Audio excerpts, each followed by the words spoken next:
Olá, pessoas! Este é o canal Filosófico e hoje iremos falar sobre os pré-socráticos. Mas antes, o canal Filosófico felicita seus novos colaboradores, todos com página no Facebook. São eles a página Viva Ciência, É Preciso Questionar, Sociedade Racionalista, Mundo da Ciência e especialmente a página Café com Sociologia, que inclusive fez um podcast essa semana para falar um pouco do canal Filosófico. O link dessas páginas estão todos na descrição, inclusive o link do podcast. A todos, muito obrigado!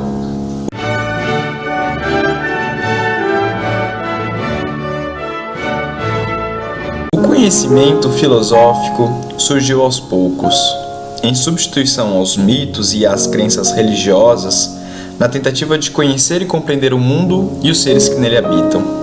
A formação do pensamento filosófico se deu na passagem do mito para a razão.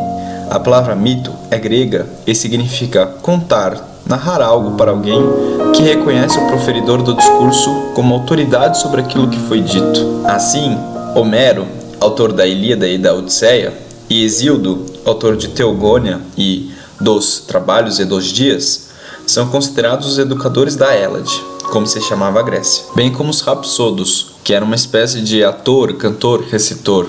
Assim, Homero, Hesíodo e os rapsodos eram tidos como portadores de uma verdade fundamental sobre a origem do universo, das leis, por reproduzirem as narrativas contidas nas obras daqueles autores. Nos poemas homéricos, estes buscaram alimento espiritual e extraíram modelos de vida, matéria de reflexão, estímulo à fantasia e, portanto, todos os elementos essenciais à própria educação e formação espiritual. Tudo é divino, no sentido de que tudo o que acontece é obra dos deuses. Foi somente a partir de determinadas condições, como as navegações e o intercâmbio cultural, o uso e invenção do calendário e da moeda, a criação da democracia que preconizava o uso da palavra, bem como a publicidade das leis, o comércio e principalmente a política, que o modelo mítico foi sendo questionado e substituído por uma forma de pensar que exigia outros critérios para a confecção de argumentos. Surge a filosofia como busca de conhecimento racional, sistemático e principalmente com validade universal. Considera-se os pré-socráticos como os filósofos de um primeiro período do pensamento grego. O termo pré-socrático pode ser considerado somente como um padrão filosófico, já que nada tem de cronológico ou qualitativo. Sócrates, em verdade, teve como contemporâneos vários filósofos qualificados como pré-socráticos. A filosofia, ao nascer, teve definida sua busca, uma explicação racional sobre a origem e ordem do mundo, o cosmos. Por tal motivo, os primórdios da filosofia grega são considerados de caráter cosmológico, isto é, um caráter racional e sistemático de explicar o universo, diferente da antiga cosmogonia, que é uma explicação da origem do universo baseada nos mitos. Assim, os primeiros filósofos se ocuparam principalmente de indagações a respeito do mundo ao seu redor, que também envolviam percepção do lugar do homem nele. Essa busca trouxe à luz uma divergência entre a ciência e o senso comum. Os historiadores costumam distinguir no período do pré-socrático 4 grandes tendências ou escolas, em geral coexistentes. Em primeiro, a escola jônica, que nasceu na Ásia Menor, cujos principais representantes são Tales de Mileto, Anaximandro de Mileto e Anaxímenes de Mileto. Em segundo, a escola pitagórica ou itálica, cuja origem é na Magna Grécia, cujos principais representantes são Pitágoras de Samos, Filolau de Cretona e Árquilas de Tarento. Em terceiro, a escola eleata da Magna Grécia, em que os principais representantes são Xenófanes de Colofão, Parmênides de Eleia, Zenão de Eleia e Melissossos de Samos. Em quarto, a escola atomista ou pluralista na Trácia, cujos principais representantes são Lespo de Abdera e Demócrito de Abdera.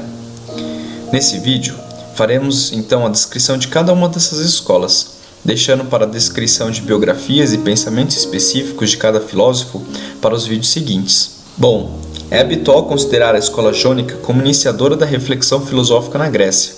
Foi uma escola de filosofia grega centrada na cidade de Mileto, na Jônia, nos séculos 6 e 5 a.C.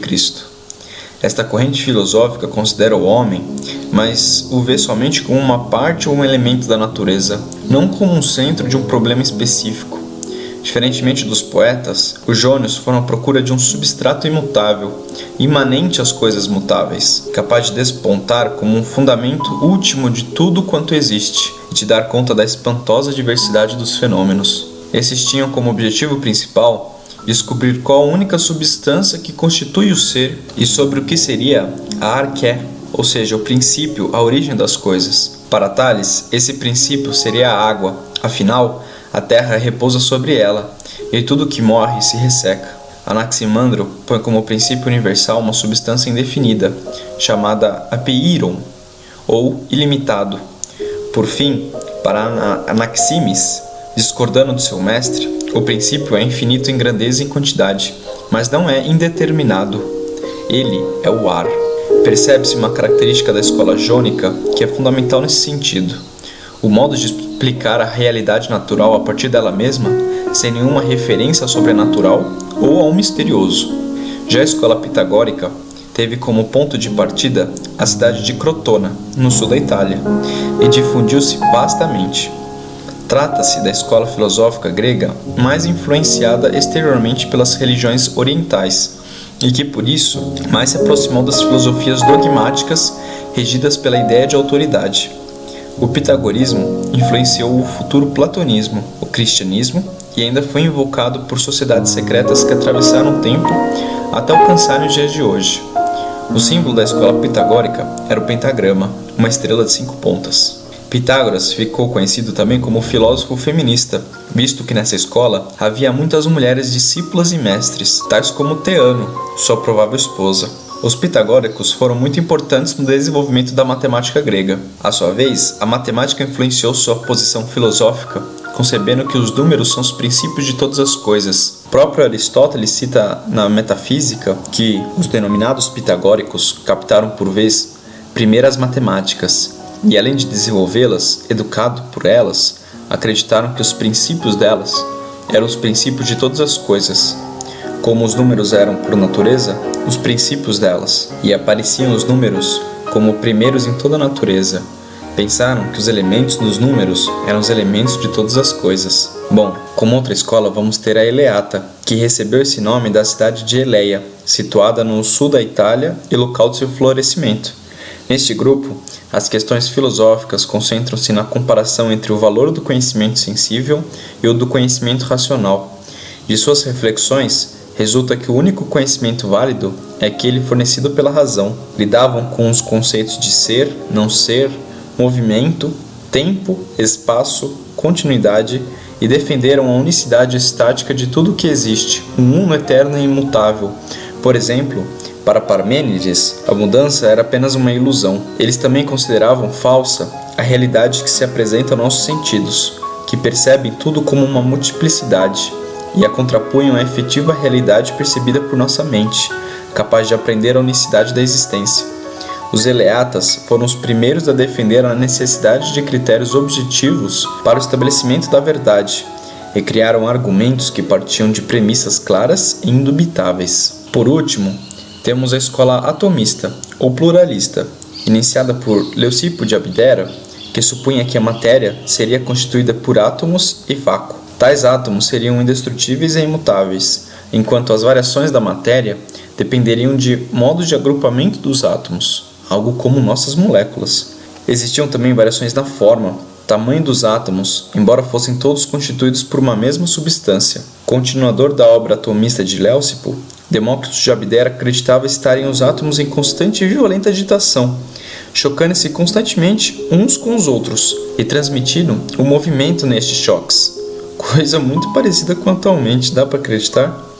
Os átomos maiores tenderiam a ficar em regiões mais baixas, constituindo a Terra, enquanto os menores e mais leves constituiriam o ar. Do ponto de vista da cosmologia, os atomistas acreditavam que o espaço seria infinito, como infinito número de mundos, produzidos por uma aglomeração de átomos que giram em vórtices ou redemoinhos, tendo essa ideia certa semelhança, portanto, com as galáxias que hoje conhecemos. Também fazia parte da doutrina de Demócrito uma crença profunda no determinismo da natureza, afirmando que, por necessidade, estão determinadas todas as coisas que foram, são e serão.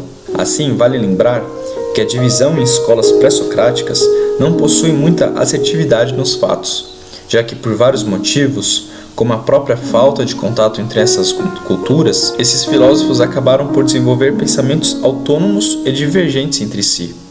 Por isso, podemos encontrar outras divisões, como a inclusão da escola eclética, praticamente desconsiderada, e a escola dos Efésios, incluindo o próprio Heráclito de Éfeso, que embora fosse de Éfeso, seu pensamento era praticamente o oposto dos filósofos deste lugar. Bom, este vídeo está ficando por aqui, espero que tenham gostado. Não se esqueçam de curtir, se inscrever no canal e deixar suas opiniões. Até o próximo vídeo.